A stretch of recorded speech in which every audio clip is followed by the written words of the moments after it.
Jens Mansen asks, did anyone tell you have chips on your shoulder, or did you find out yourself? So I don't I don't know if that's a joke about when I mentioned in the previous video I had a chip on my shoulder, and it's just, a joke about having physical chips on my shoulder. But I'm going to answer in a more serious way, because that's seems to be what I do. So I definitely had a chip on my shoulder early in my career, and I wasn't aware of it, I think, at the time.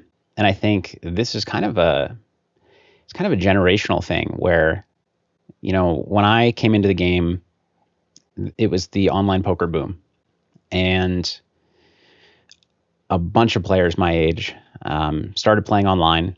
And because of how many more hands you can play online, because of the tools available to, that started to progress, training videos and software tools, which, have come a long way since. But even then, things that were not around 10 years prior, there was this new generation of poker players. There was the old generation who all came from pre-internet poker. They found poker in whatever way. And then there was this whole new class. It wasn't like a steady stream of new players. It was just a completely new group of players that all started online. And because of all those tools, because of how many hands you can play, and actually because so many more people have access to online poker, so you're playing against a larger player pool and playing so many hands, what happens is the player progression got faster, and the element of natural selection meant that to rise to the top in that environment, you had to be really, really strong. But at the same time as the poker boom, there are a lot of players from, the old guard that are playing on World Series. You see on World Series of Poker broadcasts, you see on high stakes poker, you see on TV here and there. And they're, the very famous players that, we were all fans of. And I, still are to this day. And what would happen is a lot of the players who, myself included, rose to the top in the online world. From the public's perspective, we got no recognition, yet we would watch these players play on TV and make plays that we knew were bad and get regarded as the best players in the world. And so as, 22-year-olds, I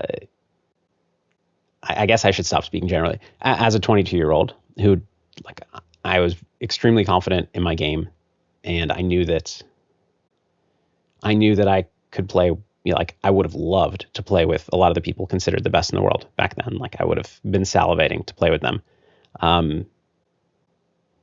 I wanted recognition. I'm not ashamed to admit that. And so I definitely, for a long time, had a chip on my shoulder, just regarding, the whole world has no idea that I can play poker really well. And they all think that all these people are the best in the world.